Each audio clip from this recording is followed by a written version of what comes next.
Digital 410 Productions proudly presents What's the Scuttlebutt Podcast. Soldiers, sailors, and airmen of the Allied Expeditionary Force, you are about to embark upon the great crusade toward which we have striven these many months. The eyes of the world are upon you. The hopes and prayers of liberty-loving people everywhere march with you. In company with our brave allies and brothers in arms on other fronts, you will bring about the destruction of the German war machine, the elimination of Nazi tyranny over the oppressed peoples of Europe, and security for ourselves in a free world. Your task will not be an easy one. Your enemy is well-trained, well-equipped, and battle-hardened. He will fight savagely. But this is the year 1944. Much has happened since the Nazi triumphs of 1940-41. The United Nations have inflicted upon the Germans great defeats in open battle, man to man.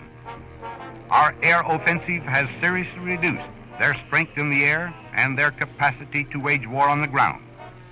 Our home fronts have given us an overwhelming superiority in weapons and munitions of war, and placed at our disposal great reserves of trained fighting men. The tide has turned. The free men of the world are marching together to victory. I have full confidence in your courage, devotion to duty, and skill in battle. We will accept nothing less than full victory. Good luck, and let us all beseech the blessing of Almighty God upon this great and noble undertaking. Digital 410 Productions proudly presents the What's the Scuttlebutt podcast with your hosts Don Abernathy and Jeff Copsetta. Good evening, everybody. It's another episode of the What's the Scuttlebutt podcast, your favorite World War II based podcast. I am one of your hosts, Don Abernathy, and joining us from Texas for his second episode, it's our newly minted co-host. You heard him on the last episode, Jeff Copsetta. Jeff, what is going on, friend?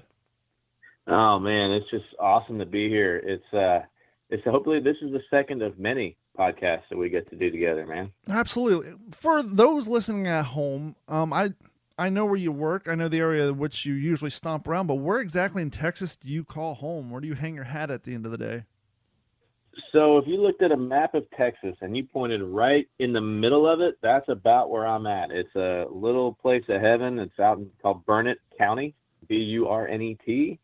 In the heart of the hill country and the heart of Texas wine country. Man, there are literally hundreds of vineyards around me here in this Highland Lakes region. Yeah, it is not at all what people think of Texas when I explain it to them. He's surrounded by wine country, but he's probably smoking a cigar and drinking some whiskey as we speak, because that's the benefit of doing a podcast from your garage. You can do whatever you want, and no one's going to tell you otherwise, except for maybe the wife. But everybody's got to have their own little place to do what they want, right?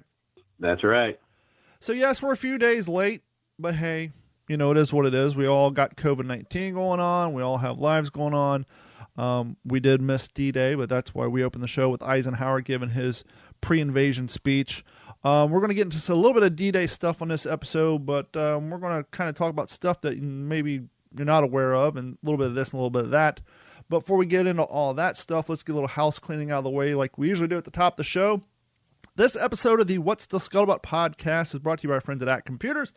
Computers has been providing IT solutions for all of Southwest Florida since 2004, including domain management, network rollout, servers, computer fix, everything, cameras, anything technology-based, and they can help you even though you're not here in Southwest Florida. They can help you remotely as long as your internet works.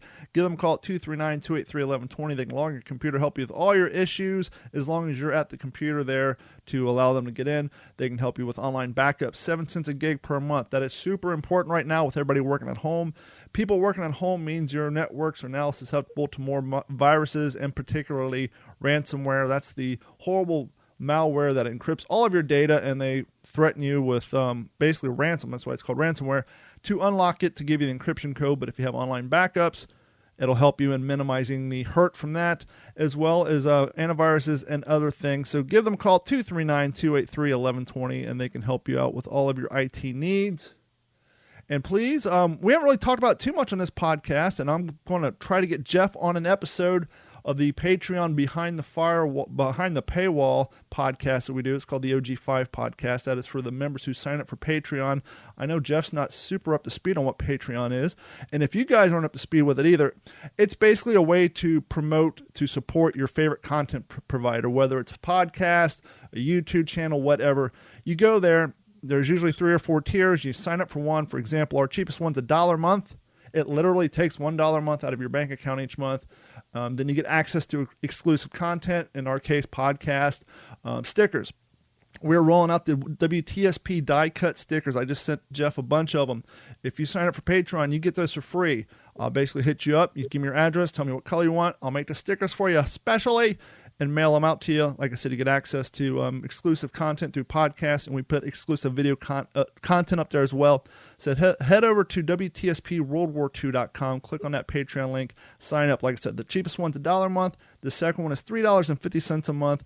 And the third tier, if you really like us, is $7.50 a month. After month 2, you'll get a free t-shirt from that plan.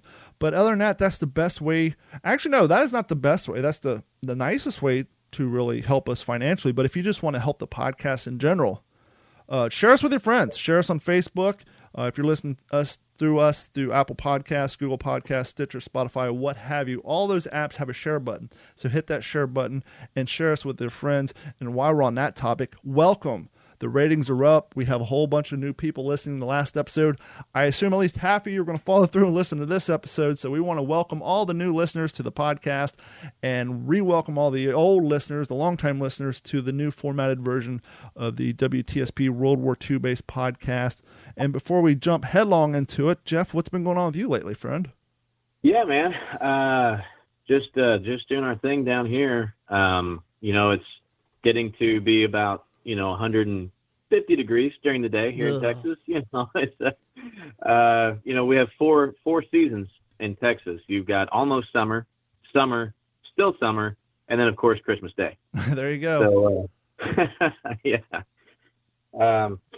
But yeah, excited to be here, and I'm really excited to hear that we've got some new listeners. I hope in some small way I have something to do with it. I'm trying to do my part in my technologically retarded ways of helping to try to share, what we do here at What's the Scuttlebutt and in other ways. So hopefully we'll just continue to grow. And thank you to everybody who's listening now for sure. Well, I got to say, I feel a little bit sorry for your personal friends on Facebook, because after you became admin, one of the jobs you have to do as an admin is to spam all your Facebook friends with likes to get them to come to set your eyes on the podcast. Because as we spoke a little bit in the past, unless you pay Facebook money, they really don't share your posts unless you're sharing a post that keeps people within the Facebook realm, i.e. a live video. So if we were to live video stream this, Facebook will share it with all your friends. But if you put a link like to WTSPWorldWar2.com, that would basically invite people to leave that Facebook realm. They really don't share it with people.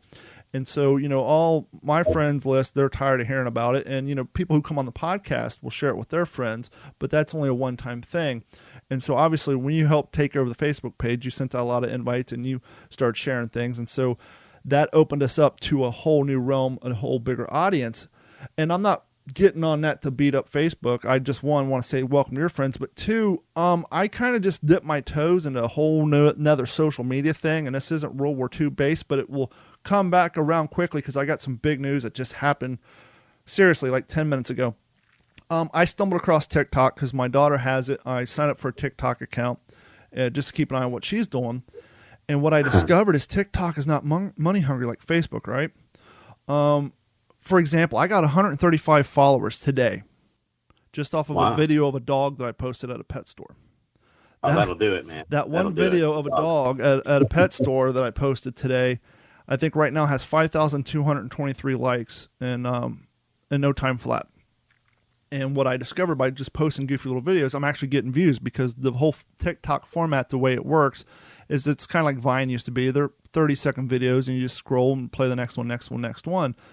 And so I'm actually getting people viewing my content on there. Huh. But where that comes in cool is I came across a post today. There is a TikTok handle called Story Times with Papa Jake. And Papa Jake is a World War II vet. And what I usually do anytime I'm on social media, I've gotten guests off of Instagram, I've gotten guests off of Twitter, all that.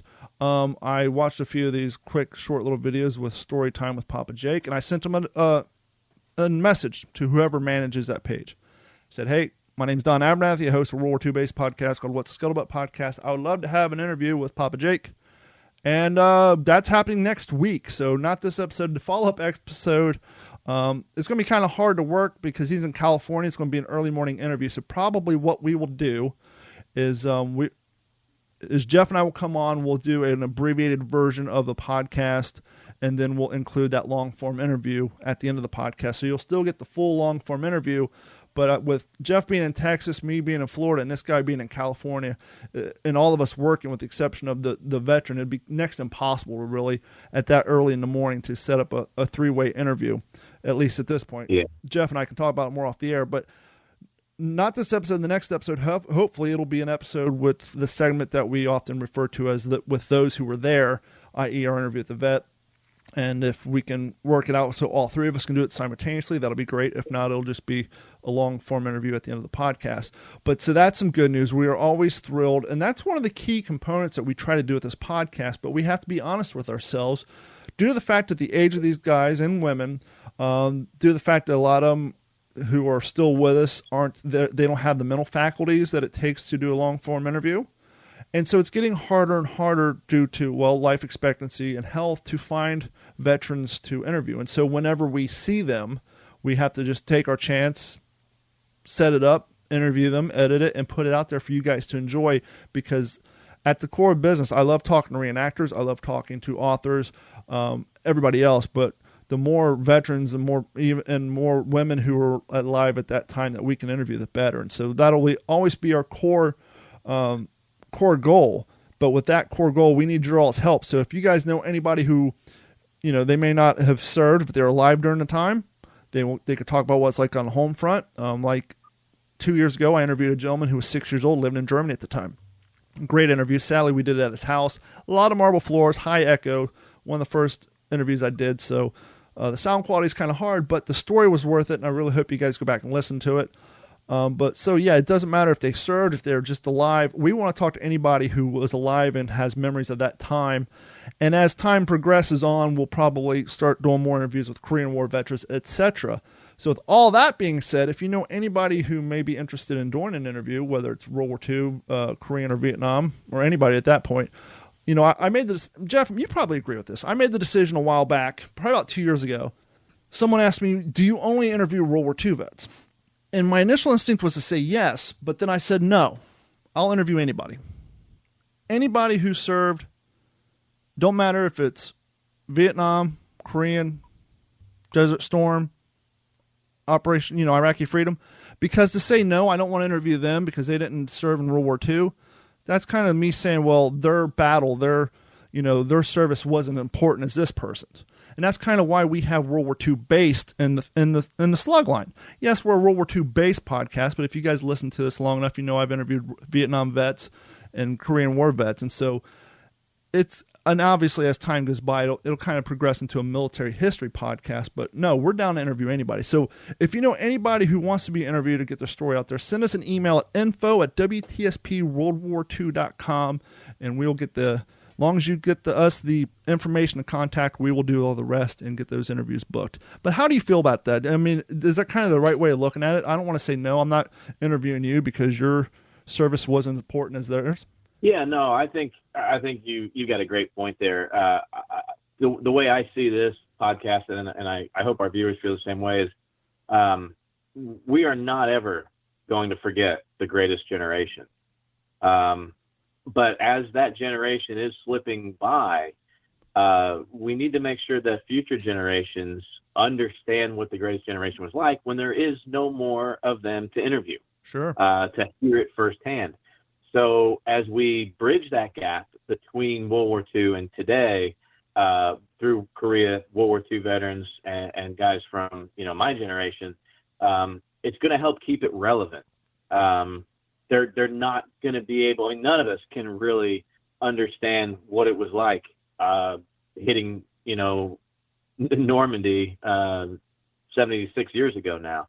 But I bet you there's some guys that were in Korea and Vietnam and Desert Storm and my war. They go, well, bullets snapping past your face don't sound any different. Doesn't matter what time of day or where you're at in the world or what time in history, it's still relevant. And so, yeah, no, I agree. I think we need to make sure that World War II is our main focus. But however we get to tell that story, that's important. And if you'll give me a few minutes here, I actually have something I'd like to share that is extremely relevant, that I feel, to something that happened today. Now, of course, this is podcast today, not when people are listening to this. I understand that, but we lost a gem today from the Greatest Generation, Don, and I know you know what I'm talking about, Miss Vera Lynn. That's a big hole. What a celebration of life. 103 she was? Correct. Right, 103. Yeah, I mean, wow. And the service to all the services, she was the services sweetheart. What she did for us in World War II, there it is. Yeah, I didn't mean to distract you. I just actually happened to have it queued up because I was going to go into that story. So go ahead. I'm going to have her playing a little bit in the background. Perfect. Well, I'll get right into the personal side of it. It was sometime fall of 2004, and it was when we were deployed. I was in Baghdad from March 04, March 05 with the 1st Cavalry Division. I was proud to be a part of that, and a very small part of that beautiful division as a 19 Delta Scout. And we had a group come over from part of the USO. We had actor Rob Schneider, actor-comedian, I guess you could say, Rob Schneider. There were some Dallas Cowboys cheerleaders and some other folks I didn't really recognize, but one that came over was country singer Neil McCoy. And everybody was just, following Rob Schneider around and asking him to say, "We can do it," I don't know how many times, you can from do the it Water all Boy. night long. Yeah. And there's Neil McCoy kind of standing off to the side. So I went up to him. I grew up with country music. I knew Neil McCoy and introduced myself. And just such a great, warm conversation with that man. And in an environment like that, it was very welcoming. I really needed that. And he really took a liking to me, and he had a photographer with him. And he said, "Man, let's take some pictures together." I go, "Okay." He said, I'll make sure you get a copy. And I did. And he had a cameraman there, and he said, "Hey," he said, when are you coming home?" And I said, we had no idea. Hopefully sometime next year. We just don't know. And he said, well, he invited me out. He was playing the Houston Livestock Show and Rodeo, and would have been, I guess, March of 05. And he said, "Look, I'm doing a big video montage of everything over here." So he said, talking to the camera, say who you are and where you're from, whatever, and then he said, "I'm going to play it at the concert." Oh, okay, great. So we get through all that. And I have this hand come down on my shoulder, and he says, "May I have my picture taken with you?" And I look up, and it's Wayne Newton. Nice. And Wayne Newton says, "More people are taking pictures of you than me, and I'm Wayne Newton." And I said, "Well, okay, I guess we'll let you get in the picture." So I got a picture standing between Neil McCoy and Wayne Newton as part of the USO show over there. And I didn't actually get to see the show, but we got to meet them a little bit before when they came in. We escorted them when they came in, when they flew in on the choppers from the Baghdad airport there. But, so I can tell you firsthand how important a USO or the folks who put on USO shows really are for the troops. And I can just imagine thousands upon thousands of troops that got to listen to Vera Lynn, with their own ears and see her with their own eyes. And that must have been something, man, and so that's a prime example, like what you were just saying, where we can talk to guys from any war, any generation, and tie it in to the experience that was World War II. That's exactly what I think we're going to do here on this podcast. Well, and you kind of hit it perfectly. Bullets have the same sound, same feeling.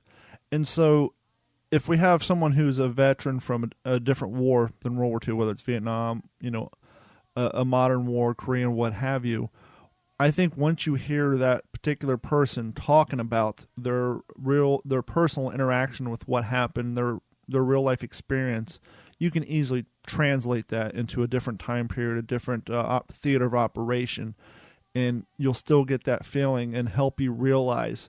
It'll definitely help you personalize the effect and help you be able to put yourself in the spot of the person who served 76 years ago.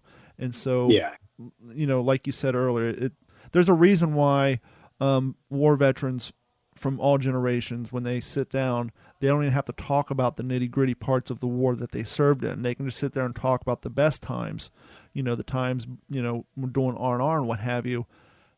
And both those vets, regardless of the age gap, they'll know what, they'll fill in the blanks on all the bad stuff that you don't have to talk about because they went through it themselves, and it translates. Absolutely.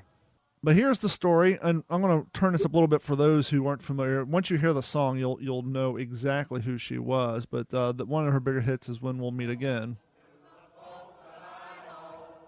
But from CNN, British singer Vera Lynn, whose sentimental ballads during World War II provided the soundtrack for the Allied war effort, has died at the wonderful, long-term, stunning age of 103.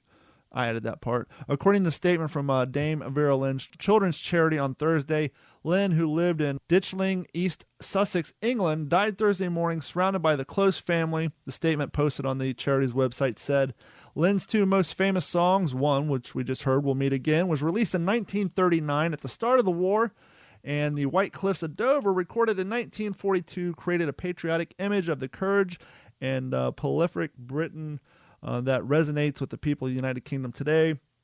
She was also the first English singer to make it to number one in American music charts. Her daughter, Virginia Lewis Jones, said in a statement, "My mother first became involved with raising awareness of cerebral palsy in the 50s when there was very little understanding of the condition, and the children who suffered from motor learning difficulties were often referred to as the pejorative of spastic." Along with the celebrity chums, including David Jacobs and Wilfred Pickle, she set out to change people's attitudes towards the disability to help children reach their full potential. There was no one else raising funds to help with that at the time, so it was her groundbreaking work to help raise money. Although my mother was closely associated with other charities, not least those supporting veterans, the Dame Vera Lynn Children's Charity always held a very special place in her heart. The children love her as much as she loved them, and I'm extremely proud of what she has accomplished in her life. Her music is synonymous. I mean, you can't listen to a single documentary or a show without, hearing stories of her. And while we're on the topic of songs, this is kind of something I've been wanting to do for a while. And that is World War II based. Modern songs have a World War II theme. And one of the other things I want to talk about today is some forgotten stories of D-Day. And one of them I want to talk about real quick is on this particular page I'm looking at. They refer to it as the giant sword of the beach. Quote, "I wish you all the best of luck. What lies ahead," Brigadier Simon Shimmy Fraser, Lord Lovat of the 1st Special Service Brigade, told his men on the eve of D-Day. "This will be the greatest military venture of all time. The Commando Brigade has an important role to play, and 100 years from now, our children's children will say, quote, they must have been giants of the day." Their mission was to race through a hail of gunfire along the eastern part of Sword Beach and 4 miles inland to provide reinforcements for the 6th Airborne Division along the Caen Canal. Alongside Shimmy was his trusted piper, Private Bill Millen. Bagpipes were famously used to boost morale during World War I, but were easily targeted, and many of them died. A policy was enacted to protect them from marching alongside troops in direct combat. Naturally, Shimmy convinced Millen to go against the policy when I told him, but that's the English War Office. You and I are both Scottish, and that doesn't apply. The pair were the first ones to hit the sandy beaches immediately. Shimmy ordered Millens to play Highland Laddie. Quote, "Wounded men were a shock for me to see," said Private Millen. "They expected to see doctors or some kind of medical help. Instead, they saw me in my kilt playing bagpipes. It was horrifying as I felt so helpless," recalled Millen. He saw the chaos of the war as his own armored tank ran over wounded Allied soldiers, killing them as they laid wounded off the beaten road. A captured German sniper later remembered watching Millens marching back and forth on the beachhead playing his pipes. "They thought he had lost his mind and had gone mad amidst the combat throughout the beach," Millen told BBC. I didn't notice I was being shot at the time. You were young, doing things you wouldn't dream of doing when you were older. The giant swords of the beach prevailed in marching to relieve the British Army units and secure the bridgehead. Shimmy responds to arriving at the rendezvous just after 1 p.m. with the apology of sorry for being a few minutes late. Now, here's an interesting song. This is by a group called The Real Mackenzies. And this is about the gentleman you just heard of. I'm not going to play the whole thing. I'll just let you hear the first line of the song, and you'll get the idea.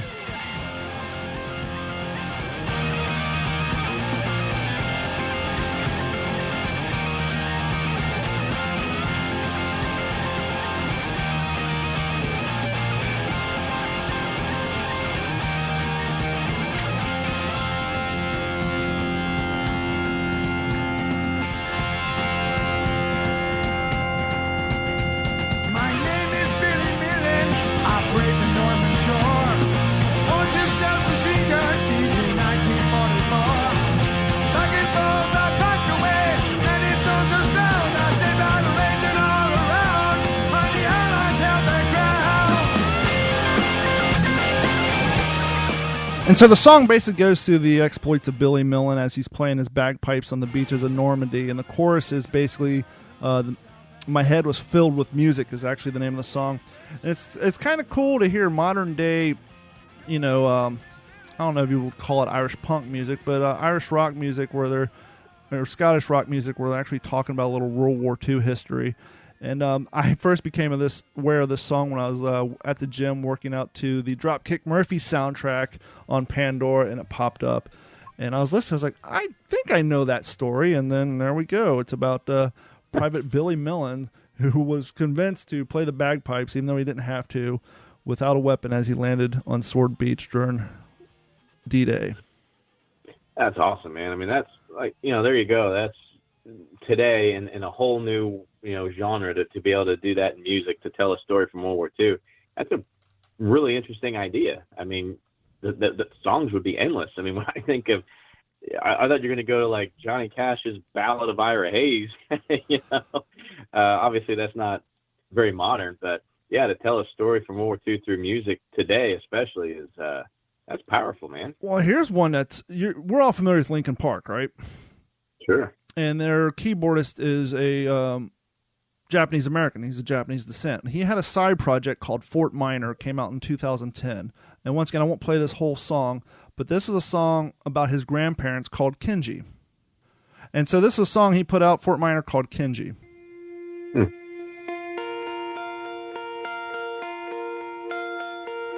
My father came from Japan in 1905. He was 15 when he immigrated from Japan. He worked until he was able to actually build a store. Let me tell you a story in the form of a dream. I don't know why I have to tell it, but I know what it means. Close your eyes, just picture the scene as I paint it for you. It was World War II when this man named Kenji woke up. Ken was not a soldier.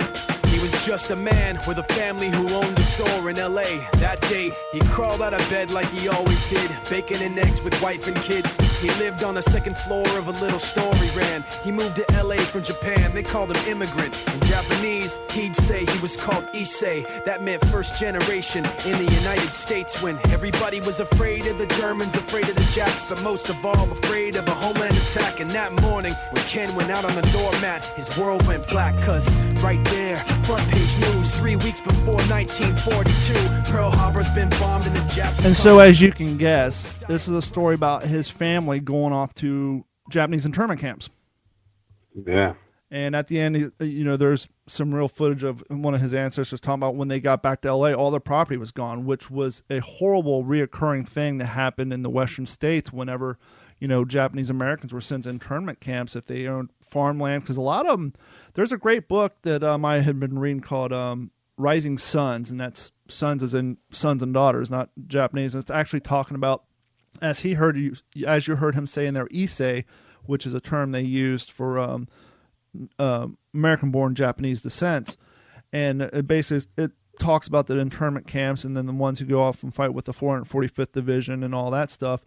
And one of the things, and I talked about on a past podcast, what you don't really hear a lot about when they talk about D-Day is how much at the time, the Hawaiian population was made up predominantly of Japanese immigrants and first-generation born, Japanese who were born. Obviously, Hawaii wasn't a state at the time, but it was a United States territory. And when you actually hear the numbers, I can't remember off the top of my head, how large the population was made up of Japanese immigrants and their descendants in that territory. Not that it justifies, interestingly enough, not that it justifies sending them to internment camp, which they didn't do in Hawaii. They did it on the western coast of California and the United States, and Mexico and Canada did the same. But when you heard the amount of the populace of Japanese who lived in that territory at the time, you kind of see where they're a little concerned about potential for spies, because the islands were made up of more Japanese descendants than there were, natural-born Caucasian or any other race at the time. So it's just weird and interesting where you can get your history at sometimes, and you stumble across things like that. And it's kind of cool to think in 2010, here's a descendant. Not only is he a huge rock star from being the piano player and, as you heard, one of the hip hop singers for the band Linkin Park, but the side project where he can tell the story of his grandfather and what happened to them during World War II. Yeah, and I think it's important to remember too, because I think naturally when we think of Japanese internments, we think of the negative that happened, losing what they had built and what they had scraped together as immigrants.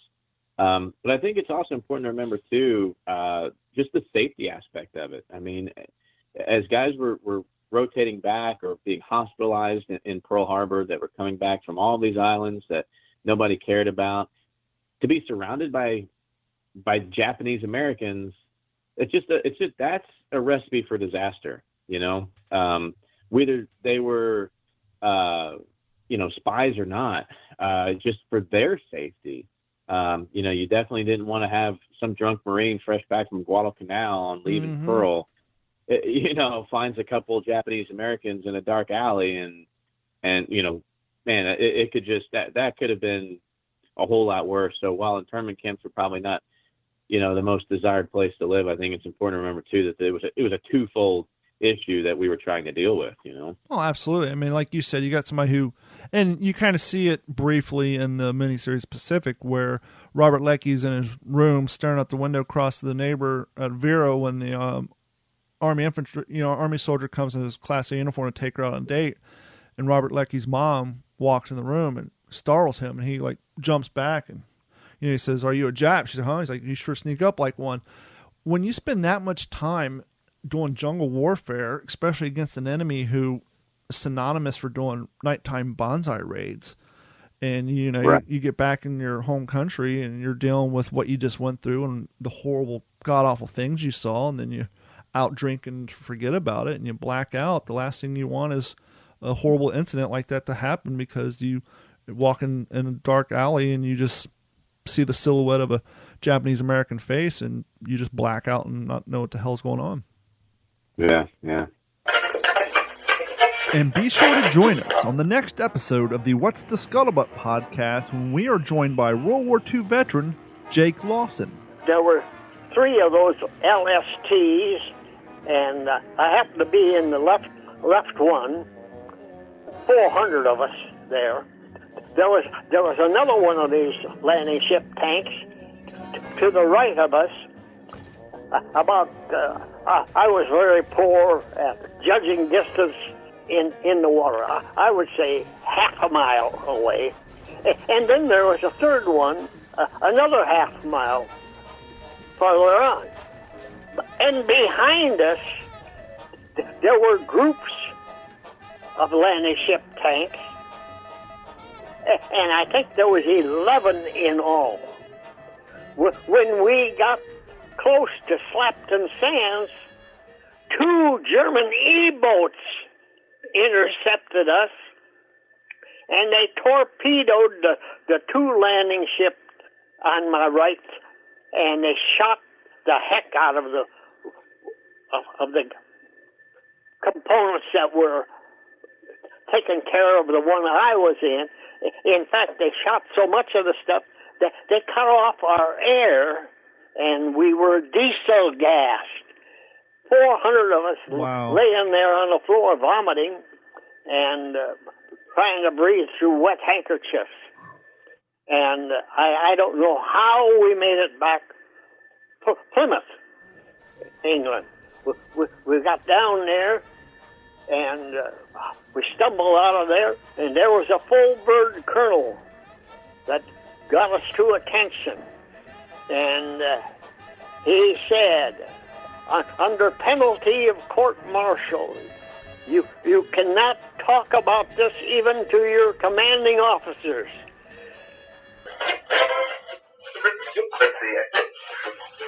Are you familiar with Martha Gellhorn by any chance? I am not, no. Coming again off this website, talking about little-known stories from D-Day. Martha Gellhorn, the first woman to cover D-Day. When a reporter who just got denied access to the world's largest military invasion in history, the only logical thing to do is to sneak into a hospital ship, lock yourself in a bathroom, and hide while sitting on the toilet. This is precisely what Martha Gellhorn did as the first female reporter to document the events of D-Day. As I said, she disguised herself as a stretcher bearer, waded into the waist-deep water, helped the wounded in the tents that had been set up on the secure beachhead, and wrote about it later in the newspaper, what she saw. Quote, cigarettes had to be lit by hand for those who couldn't use their hands, and it seemed to take hours to pour hot coffee via the spout of the teapot into the mouths, just showing through the bandages. She wrote about her D-Day experiences. Now think about that for a second. Here's a female civilian. She hit on a hospital ship. She got a hold of a uniform. I'm sure she had somebody helping her out. She finds her way onto the beachhead. She's going to these tents, and there's these men so severely wounded that their faces are completely wrapped in bandages with nothing showing but their mouth and the nasals from their nose. And to provide them with what little comfort they can, the best Europeans know how, is tea time. And so, you're lighting cigarettes for guys to smoke, and you're gently pouring tea directly into their mouths because they can't move, and you got to do it slow enough so they don't drown, from the tea or choke on it. Her primary focus was on the human toll that war takes, particularly on the average soldier and the civilians that carry the oblivious hidden wounds. In the terms of life, the price falls most heavily where it is at least deserves and least noticed, on the children. And yet, after confidently proving herself as a reporter, some downplayed her legacy to her brief marriage to Ernest Hemingway. She rejected the notion, saying, I was a writer before I met him. I've been writing for 45 years since. Why should I be a footnote in someone else's life? Gellhorn would go on to cover the Vietnam War, the Six-Day War in the Middle East, the murders of El Salvador, collateral damage during the invasion of Panama, and so much more during her 60 years of journalism career. Her lens of covering conflict on the fields rather than on the sidelines made the readers feel for the experience. And so, that's a story I never heard about. Wow. No, me neither. Jeez Louise. It's just, I don't know. It just sounds so crazy to think of all the effort that people went through. We've all heard of stories where, you hear these small farm towns where all the boys are going and enlisted, and the ones who couldn't pass the physicals, we've heard tales of suicide and Great Depression. And it's just so amazing the amount of effort people went through, both sexes, men and women, regardless of the age, to do what they felt was their part of the war. And she felt her part was to get the story, even though they told her not to go. So she basically could have gotten a lot of trouble. She probably could have got locked up or something else for sneaking onto a military vessel dressed up as let alone getting killed by a stray bullet on the beaches. It's just crazy the amount of effort that generation went through to do their part.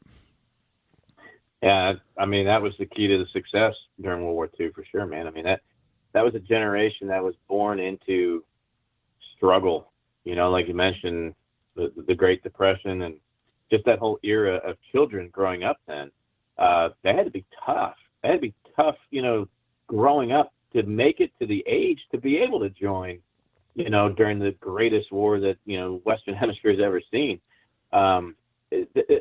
That's not something that was trained. That's not something that can be taught. That's something that's bred and was just, that was just who they were, you know? So while it's an incredible story, I'm not surprised at all, honestly, because there's stories like that all through the Second World War, like you said, with men and women. I mean, you know, I think of Audie Murphy. He had his exploits with the Army, but, you know, he was turned down by the Navy and the Marine Corps because of his height. But that didn't discourage him. I was fortunate to meet he's in fact the last surviving Medal of Honor recipient from the Pacific, Herschel Woody Williams, famous for what he did on Iwo Jima with a flamethrower. He initially tried to join the Marines earlier in the war, was not tall enough, and then later on they, you know, lessened the restrictions to where, you know, I guess they dropped it a couple inches, then he could finally join. And I mean, yeah, there's stories upon stories of people that went out of their way to do what they had to do, or what they felt had to be done for this country. And it's just so impressive, you know? No, excuse me for the long pause, but as you were talking, I had a thought occurred to me, and I'm sure it's been brought up before, but I don't recall ever participating in a conversation about it. And that is I don't know if the perfect storm is the word I'm looking for, but I'm just thinking you're kind of talking about how that generation, how they weren't trained, that was bred into them. And you got to think, well, what bred that into them? Well, you had a generation who just came out of the Great Depression.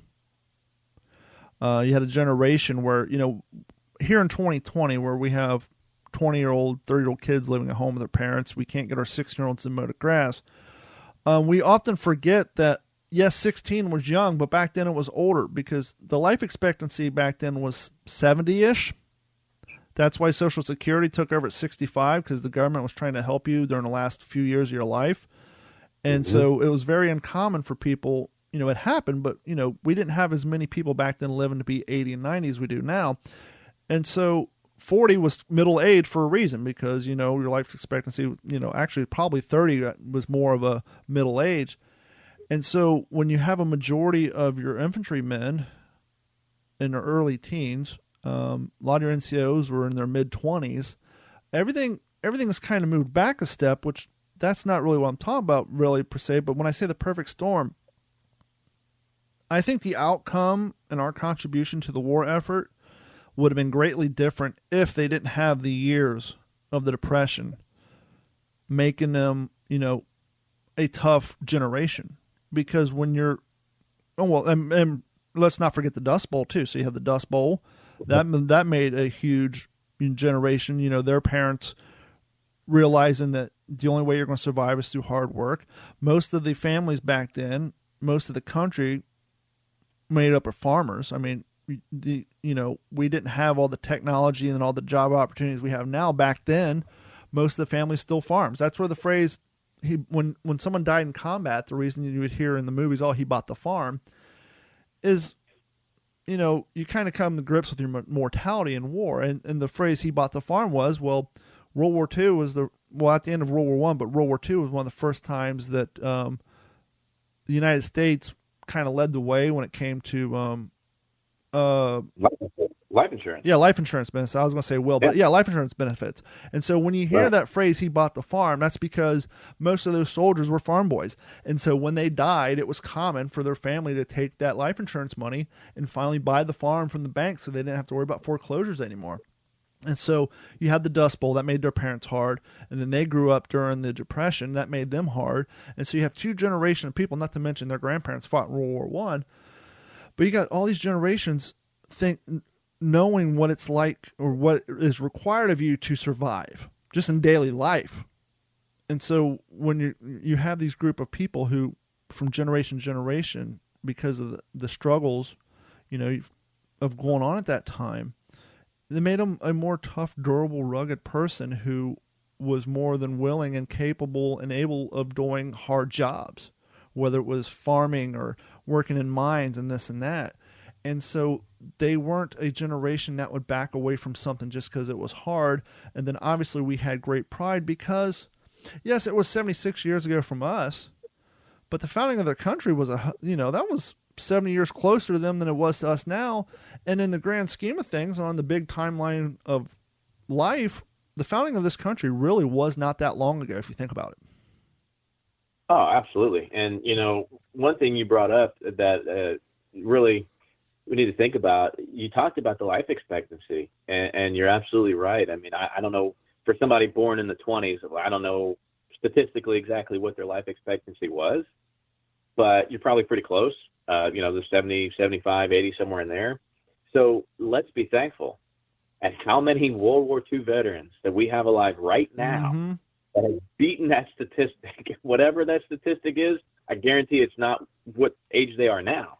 They're in their early, mid-90s and over 100. So, I mean, they are really a generation of survivors. And, I've heard from multiple World War II veterans that I've talked to. They've said the exact same thing. Oh, I'm not the greatest generation. My parents were. And I think that's interesting to think about, too, because like you said, maybe their dad was in the trenches in World War I and, it dealt with what they had to deal with. And interesting to think who we call the greatest generation, our World War II veterans, if they consider their parents the greatest generation, then where does it really cut off? And how does that become relevant to today? I know we think there's a lot of turmoil today and everything that this country's dealing with and what the world has to deal with because it just keeps getting so much smaller, but we're not fighting a world war. No. You know what I'm saying?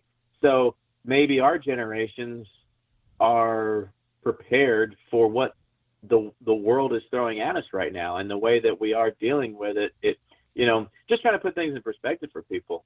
I'm not saying that's right or wrong. That's just simply my opinion. But what we go through right now, maybe other generations would not be able to handle what we're going through right now, and it would be a whole lot worse. So interesting to think about. Oh, and absolutely. And two things. I was talking about how the founding of the country wasn't that long ago, and for you younger audience, here's how you can kind of wrap your mind around it. How old was your grandfather before he passed away, or his grandmother? My grandfather was in his 80s. My grandmother was in his 90s. Okay, so let's back that 90 years out. Life expectancy was shorter, but let's say my grandmother, who lived to be 90, let's say her mom lived to be 60. Back that generation out. You go two more of those generations, and then there's your relatives tromping around this country, unless they imported later in life, right around the time of the founding. If you actually look at it that way, say, well, 1776, if you start, when your grandfather was born in 1921, you go back to his father and his grandfather, you realize, holy hell, it really wasn't that long ago. And the fact that we've been able to do what we were able to accomplish in such a short period of time, and I often joke around, why does America get such a bad rap? Same reason the Yankees do. You always win and people start hating you. And, and sadly, I came up with this metaphor a few years ago. You start seeing more and more, it's real bad now, but a few years ago when the tide started to turn, where you start seeing all these celebrities and all these people kind of bad-mouthing America. It's like, why are they bad-mouthing America? Why do we need to change things? If your wife won the world cookie baking competition for the last 200 years, why would you change a recipe just to make the people who are mad that you win every year? Yeah. You don't change the recipe. You tweak it. You find the things that aren't working, make it better. But if that recipe is working for you, don't change it just to make the people who are losing every year like you a little bit better.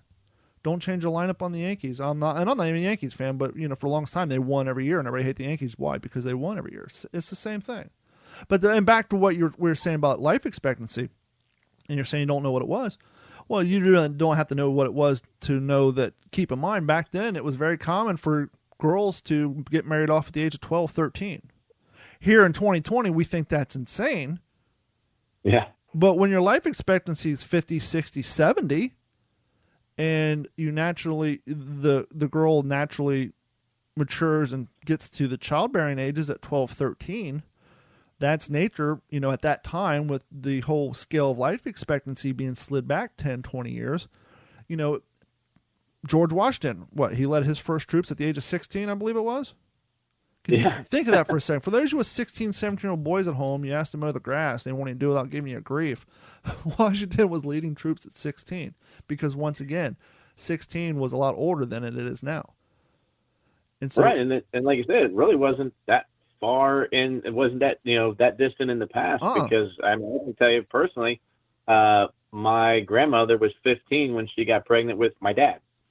So that's 2 generations. But isn't it funny how every generation likes to think that the next generation has changed? And how many of you have heard this?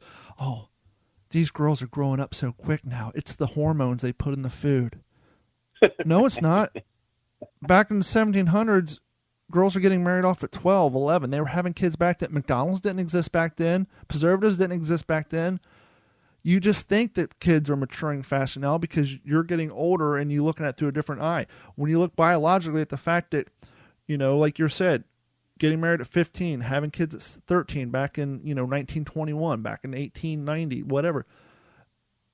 The maturity age, yes, mentally, we're kind of going backwards, but physically and the ability to produce children, that hasn't really changed. It's been around 12, 13 for the longest time. So it has nothing to do with preservatives and kids maturing and all the drugs and all the nonsense you hear people say when they look at their daughter. It's just like, no, you just don't want to look at her that way. Not that I'm saying you should. It's just we're kind of going off tangent, but the whole thing of life expectancy and how it's funny how every generation looks at the younger generation as, oh, they've changed. And truth would be told, no, it's just as you get older, your views change and you got to deal with it. Yeah, and I know we probably gotta get close to signing off here, but I did want to say one thing too, about perspective and keeping World War II at the forefront, or at least we're trying to. But I just want our listeners to chew on this. When we talk about some of the things that we're dealing with today, and I think we're very similar. I mean, again, we're talking about a world war, so we think things are bad right now.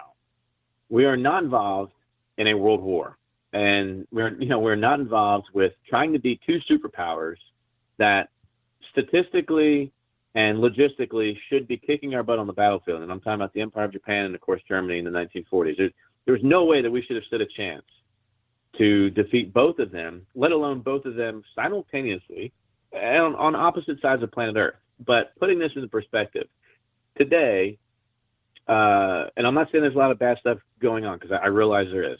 I know I don't live in a bubble, but if the news or any source of information showed you a picture or showed you a video or told you that it's raining at a particular place in America, and every day they highlighted somewhere in America where it's raining, sooner or later, regardless of what's happening outside your window, you're going to think it rains every day in America. And not only that, but you're going to head down to Home Depot to start buying lumber because it's imperative that you start building your ark, because clearly it's going to flood, and the flood waters are coming.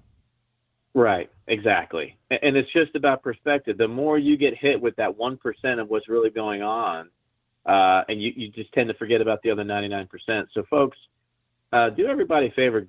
Look outside. And go outside. Don't just look. Go. Go outside. Enjoy the sun. Go outside. Because let me tell you, the sunset has not changed. There's still a billion stars in the sky. At least there are here in Texas. And I can't say that for everywhere. But there's a billion stars in the sky at night in Texas. And, life is good. And I'm pretty sure that anybody, and this doesn't have to deal with veterans or combat veterans, anybody who's ever been close to death or had any kind of traumatic experience will know what I'm talking about, that there is nothing sweeter than the breath of life. And we should just never take that for granted, because while you and I and some of our listeners have a really strong, close connection with those who served in World War II, that we really feel that they're the ones who provided this for us. Let's not forget it. And let's not take it for granted. It's really not that bad, guys. It's really not. And, and that's an all more reason why to keep history alive. And before we sign off, just to put a fine point on what you're saying, I was driving around with my 13-year-old daughter a week and a half ago. And she comes in the room and sees us watching the news and, and on Facebook, and here's what's going on with the marches and the protests and all that stuff and the cop killings and all that. And we're driving down the street, and she said, I really wish I lived in a time where people weren't so cruel. And I had to say to her, yes, baby, things are bad right now, but they are a lot better than they were. We've come a long way. We still have progress to be made, but things have come a long way. And she's like, what do you mean? I said, well, sweetheart, a short 76 years ago, people were being killed based on nothing more than the religion they were born into or practice, or their sexual preferences, or if they were a gypsy, or if they were born with special needs. There was an entire group of people out there who were doing atrocious, horrible things to people simply based on ideology. And we're not talking hundreds of people. We're not talking thousands of people. Millions of people were killed based on that. Yeah, and I mean, crack a history book to show me where people weren't cruel to other people. I'd like to know when that time existed. I really would. And that's, you know, they weren't volunteers that built the pyramids. No, or the Transcontinental Railroad for that matter. They're Irish right. or Irish or Chinese. Yeah. So, you know, life, like anything else, what you make of it. It really is. So, but we digress. Our greatest generation is our greatest generation. Regardless if they think it's their parents or not, to you and I think a lot of our listeners, they are our greatest generation. They are our heroes. They are what we do this for. That they are why this podcast exists, why we reenact, why we spend $1,000 on eBay buying gear from the period. They are why we do it, and we will never forget that. And real quick, for you reenactors out there, remember, focus on your impression. Always try to improve it. As some of y'all know, I'm down like 30 pounds, and as I'm looking at some of my uniforms, they're getting baggier than they should be. But just recently, got very lucky, found somebody who, unfortunately for him, had gained some weight. He can no longer wear an M1 jacket. So I got a slightly used M1 jacket for like next to nothing. I'm like, I'll be honest with you guys, like $30. But it actually fits me the way that an M1 jacket should, because due to the weight loss, all the ones I have are like 2 sizes too big for me. And so when I look at the photos, they look like they're draping off of me, and it just doesn't quite look right. And so kind of what you were saying, you know, we spend money to work on our impressions. And one of the things I had on my list before we go, what is your white whale? What's the white whale in your collection? What's the one thing you've been trying to get? Do you have one, Jeff? You mean besides my own personal B-17? Yeah. And the hangar to park it in. Right. Oh, man. That's a good question, because right now I am really just ate up on, I'd love to own my own World War II era Jeep. I really would love to be able to be mobile with my impression. And I don't have any one specific impression. I mean, I like to be pretty versatile that way, you know, depending on if I'm at an air show, you know, I like to be Air Corps. I'll do Marines. I will do Marines when the time is right. But as a former soldier, I prefer to stick with the Army. Although I've had former Marines come up and tell me, like, man, you had to have been Marine. I can't believe you weren't a Marine. You're like more Marine than me. You know, then maybe I'm doing something right. But I don't have any one particular item. I don't have that right now for me. No. Well, as an M1 helmet collector, the one thing I've been looking for, trying to get a hold of, an affordable one of, and I finally got my white whale, which is a front seam fixed bail helmet. And so I just picked one up. That thing has like so many different coats of paint on it. I think I might have to take it to an auto body shop and have it media blasted. It's got OD green paint on it, but where it's flaking away, you can see at some point. I don't know. I was talking to a buddy of mine who served in the Army and the Navy, but there's a layer of yellow paint on it, and he thinks maybe it was used out, somebody working in the pits on the range or somewhere else on a base. At some point, this helmet was painted yellow, and then it was painted green again, but there's just so much, and you can tell it's painted with a paintbrush. It wasn't airbrushed, and so there's just big globs of OD green paint running down the sides and yellow outline. So I may have to break down and take it to an auto body part and have them media blast it with some walnut so I can repaint it. But yeah, I finally got me a front seam fixed bail helmet. So now, and as we said last week, I got a front seam D-bail helmet, which had already been restored for airborne. And so finally, I think my M1 collection is finally settled down. But yeah, email us, info@WTSPWorldWar2.com. Let us know what your white whale of your collection is. Do you want a Jeep? Do you want a tank? Do you want a B-17? Maybe you want a Mitchell. Let us know what your white whale is and if you actually have been able to acquire one. I would love to have a Jeep as well. Buddy of mine who we talk about a lot on this podcast, named Jerry Oxley, he got one a while back. Now he just needs to get a trailer so we can take it to future events. But anyhow, thank you guys for tuning in. I know this episode was a little all over the place, but hey, you know, that's the luxury we have now with having a co-host. You know, we can kind of go all over the place, but enjoy it and get back to the topic at hand. But thank you guys so much for joining us for another episode of the What's the Scuttlebutt podcast. Thank you to all the new listeners, and thank you for Jeff Copsetta for all you're doing. Big news, head over to WTSP World War II, and we're going to have die-cut stickers available. I just sent some out to Jeff. He has some out there in Texas. What do you think of them, fella? Man, I love those stickers. I really do. I love them. How do you like your K-Ration t-shirt, fella?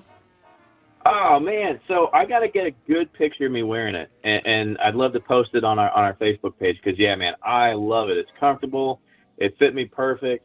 Yeah, I should be like the What's the Scuttlebutt t-shirt model. Yeah, absolutely. I got one too, but our vendor messed up and sent me a men's small. So I was going to do the fat guy in a little shirt, but you know what I think I might do? I think I might reach out to some of the ladies who've been on the podcast in the past, because I don't know how many of our guests can wear a men's small that's a dude. Maybe Ted. But yeah, I might, instead of trying to return this, I'll probably just buy me another one and then pass this along to either a female who can fit into a men's small shirt, which I'm sure all of them can, or maybe give to somebody's kid or something. Anyhow, I got a K-Ration white shirt here. It's men's small. We'll figure out what to do with that. If you guys have any ideas for that, email us. We want to start getting in communication with you guys. And once we get Jeff set up with a studio, we're going to start taking phone calls during the show as well. We want to get more interaction with you guys. But thank you guys so much. Jeff, thank you, sir. And we will talk to you all again soon. And hopefully on the next podcast, we will have story time with Papa Jake, the World War II veteran that you may be following on TikTok. Thank you guys so much. Head over to WTSPWorldWar2.com to find all of our links and sign up for that YouTube channel. I got some interesting stuff coming out on YouTube this week. I got some new World War II stuff. Just a little hint.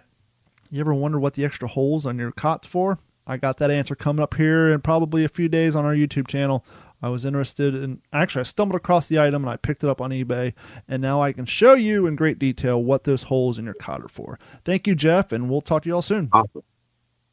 All right. Love you guys. This has been a Digital 410 production.